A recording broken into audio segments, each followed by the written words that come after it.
What's up folks, CrossSG here, and this is a re-edit of my original thoughts video. Shortly after publishing the original video, a viewer pointed out that I had made a critical error in my calculations, and I took the video down to fix it as soon as I read the comment. However, whilst reviewing it, I realized that I hadn't done many of the calculations that I normally do for thoughts videos, and the integrity of the information was nowhere close to what I usually put out on my channel. Sorry about that folks, I think my brain was completely asleep for that video. After redoing the math, for those who watched the original video, you probably should watch the video again. Anyway, here's my thoughts on the upcoming 5-star Geo unit, Albedo, version 2. Before we get into it, I need to note two things. First, the purpose of my pre-launch thoughts videos is not to hype up any given character, but rather to give folks a general idea of what could be coming so they can decide if they want to do any pre-launch preparations for the character. It's easy to say, wait for the character to launch before deciding, but the reality is for both free-to-play and pay-to-play players alike, there is a lot of value and efficiency in pre-launch preparations.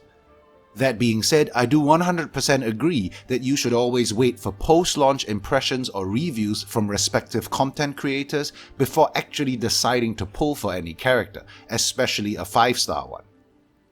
Second, I would take any information on Albedo with a larger grain of salt than normal. Of all the characters I've looked at pre-launch, Albedo's kit contains by far the most inconsistent and ambiguous descriptions. But as always, I'll try to keep speculation to a minimum and have math to back up my findings, but anything is subject to change upon launch. Okay, let's do this. Looking at his base stats, we can see that he has good base HP, kind of mediocre base attack for a 5-star unit, and very high base defense, rivaling Noelle and Xinyan's level 90 values at just level 80. His ascension bonus is also geo damage. Onto his normal and charge attacks, and we see that his normal attack is the typical 5-hit chain, and charge attack is also the usual double slash that we see on most sword units.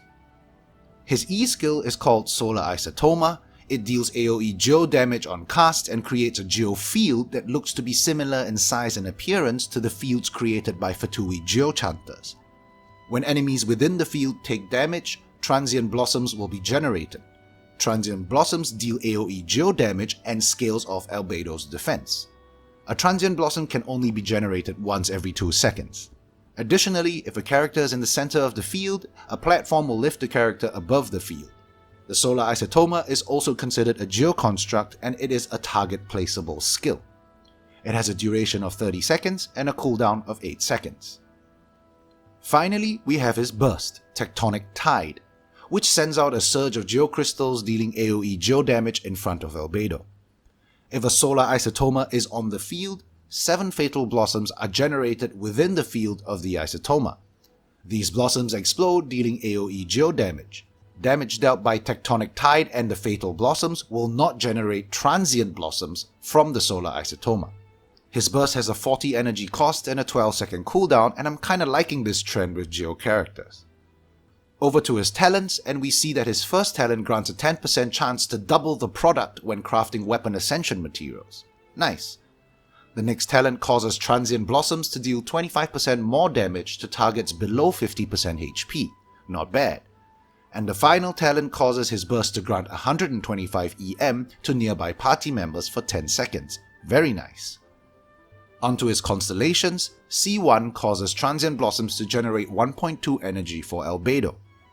C2 causes Transient Blossoms to grant Albedo the Fatal Reckoning buff for 30 seconds. Fatal Reckoning increases damage by 30% of Albedo's defense. This effect stacks up to 4 times. Using his burst consumes all stacks of Fatal Reckoning, increasing damage dealt by his burst and Fatal Blossoms based on the number of stacks consumed. This is an extremely confusing constellation, more on this later. As always, C3 and C5 increases E and burst skill levels by 3 respectively, and C4 increases plunge attack damage by 30% for active party members within the field. C6 increases damage by 17% for active party members within the Solar Isotoma's field, who are also protected by a shield created by Crystallize. Alright, let's break down his kit. Looking at his normal and charge attacks, we can see that he has one of the lowest modifiers amongst all sword users, inclusive of 4-star units. Now this is a little strange considering he's a 5-star unit, but I guess we'll have to wait and see. As for his E skill, let's get the confusing part out of the way first. What part about it specifically is a geostructure? The entire field? The center of it where the platform is? My guess would be only the center platform is considered a geostructure, and you'd be able to place other geostructures within the field itself. If that's how it works, the Solar Isotoma looks to have potentially good synergy with a lot of teams and units. Geotraveler's Burst would not only trigger a Blossom explosion, but also act as a barrier keeping enemies within the Isotoma field. Zhongli's Pillar would cause in-field resonation procs every 2 seconds with 0 user input. And even for non-geo carries, this would still augment the team with additional damage every 2 seconds. Now, having this explosion damage scale off Albedo's defense is interesting because his base defense is extremely high. However, there are a couple of things we do not know for sure at the moment. First is how large the explosion radius is of the blossoms. From the official clips, it looks to be pretty small. The second is whether the explosion damage gains bonuses from all the typical sources and whether it benefits from crit stats. Logic dictates that it should. Even Zhongli's Pillar benefits from all bonuses, so that's what I'll run with for now. Again, grain of salt folks. Let's take a look at some math.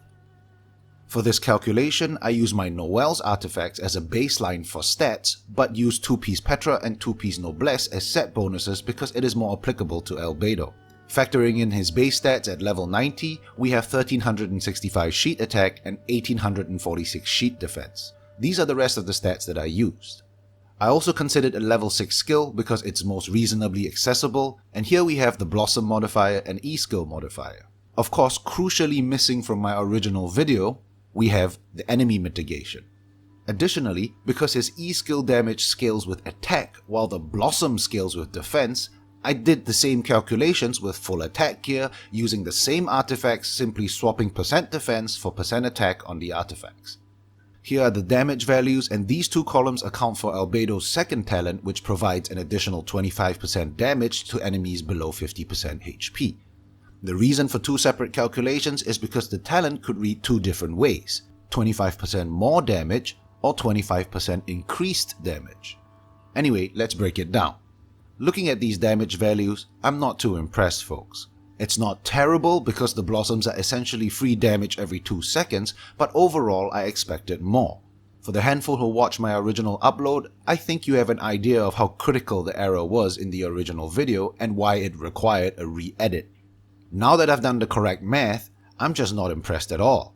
Of course, the grain of salt goes both ways, and he could launch doing better than what my numbers are showing, but we'll just have to wait and see. Okay, moving on to his burst, and we see some nice skill modifiers, though I would caution against getting too hyped up about it because it scales off his attack and he only gains defense scaling at C2. So it seems we are looking at some Xinyan style stat confusion here for a C0 Albedo. Let's look at the math. Again, I'll be providing two calculations for his burst, one with defense gear, one with attack gear, so we have a clearer picture of how his damage scales with both stats. I'm also assuming the Noblesse bonus only affects the burst portion and not the blossom damage. I had to make the conservative assumption here because we won't know how anything will work till he actually launches. Here's what the numbers look like. In defense gear, we have 7.3k non-crits, 14.6k crits on his burst, and 1.3k and 2.6k respectively for the blossoms. Considering his burst produces 7 fatal blossoms within the Isotoma field, depending on how large their explosion radius is and whether they will overlap and stack on targets if less than 7 targets are present within the field, we could be looking at up to a total of about 33k crit damage. In attack gear, the numbers are of course higher. We see about a 30% gain across the board going for full attack. So as you can see, the scaling confusion is real with Albedo at C0, and once again, the numbers are not really super impressive. Moving on, let's break down his constellations. C1 can be summed up as 0.6 energy per second gain at maximum blossom proc rate because transient blossoms can only occur once every 2 seconds. This constellation is similar to Chongyun's C4, except it seems that any character dealing damage can trigger the regen for Albedo. That's a very good thing because it means Albedo has off-field energy regeneration for himself. Though it's tough to say exactly how effective this constellation will be, but some energy regen is better than none. Now his C2 is where things get both very interesting and very confusing because there are a few ways to read this. For starters, the defense scaling of Fatal Reckoning reads like how Zhongli's HP scaling works, where a percent of Albedo's sheet defense is added as a flat value to his damage. Thereafter, the final result would benefit from all necessary modifiers. This makes the most sense to me, so that's what I'm going with. Next, there are two ways that this bonus could be applied. First, we could take the description completely at face value, and let's call this option A. The description of Fatal Reckoning just says it increases damage. The burst portion is seemingly a separate point in the description. This means that Albedo could gain the extra 120% defense scaling with his entire kit at 4 stacks until he uses his burst, which then also gains extra damage and consumes all the stacks. If this is how a C2 works, that would make it a very game-changing constellation. And then we have option B, where Fatal Reckoning only buffs the damage of Albedo's burst and Fatal Blossoms. In my original video, I had pegged this option as the likely option because option A looked too good to be true at the time. However, now looking at the properly calculated damage numbers, I'm thinking that option A needs to be how it works in order to make up for the unimpressive numbers we saw earlier. Anyway, let's look at the math for his C2.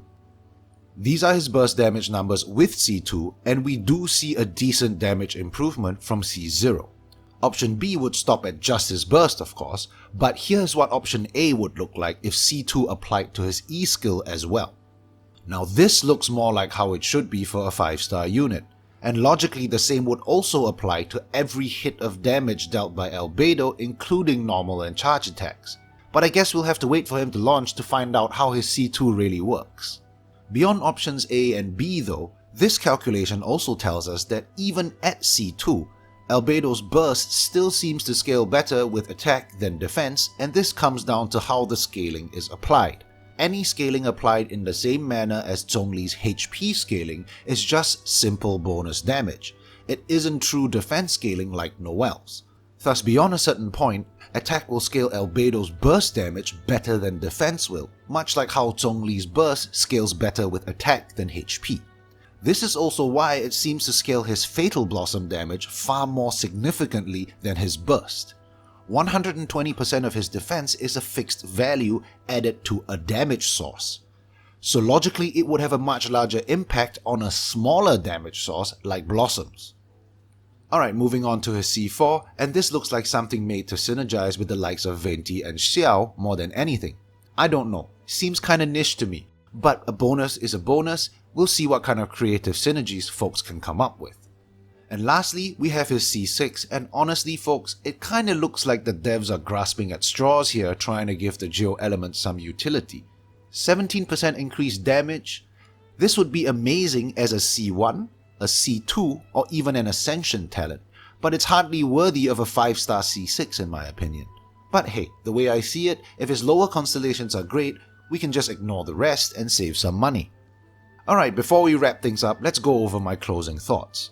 As mentioned at the start, Albedo is very difficult to call because of the inconsistent wording in his kit. He could literally be anywhere from underwhelming to excellent, and being a 5-star unit, I'd like to know for sure before making any recommendations. That being said, there is enough info to draw at least some conclusions. First, I'd peg Albedo as potentially mediocre at C0 as both a support and DPS carry. The damage numbers just aren't looking great at C0 for a 5-star unit. Assuming my math is right, of course, and again, the grain of salt should be taken both ways, folks. I could have misunderstood or overlooked something. Next, as mentioned earlier, it seems like he will have some stat confusion problems at C0 too. His E-skill scales of attack, the Transient Blossom scale of defense, his burst scales of attack. If anything, I would say this looks like it'll be much better just going for full attack gear at C0 and running him as a burst support unit. Of course, needless to say, I think his C1 and C2 are the constellations to look out for, and the way I see it, it looks like his C2 will be the make or break constellation for Albedo depending on how it works. Yes, I'm still gonna pull for him personally, preferably at C2 if RNGesus would be so kind. I'm just too curious for my own good. But hey, if he's terrible, at least I'll bite the bullet so you guys don't have to, and if he turns out decent, everyone wins I guess. And that's why you should most definitely like the video and crush that subscribe button if you haven't. And lastly, I'm not sure if it's just me, but I'm still waiting for the mic drop moment regarding Zhongli's synergy with Albedo. MiHoYo seemed pretty confident that they'll have some amazing synergy, but I mean, can I see good synergy potential here? Sure. Groundbreaking, unique synergy though? I'm just not seeing it at the moment, so we'll see. And that's pretty much it for my thoughts on Albedo, folks. My apologies for the mess that was the original version of this video, and once again, I would caution against pulling before the bulk of the content creators release their first impressions videos and reviews. I know many are holding out for Kanyu as well, so for those wondering if I'm going to do one of these thoughts videos on her, I do have the plans to do one if time allows, though I will probably not be pulling for her myself due to budget constraints. Anyway, that's all for this video, folks. As always, thumbs up if you liked it, thumbs down if you didn't, crush that subscribe button, and I'll catch you guys in the next one. Take care.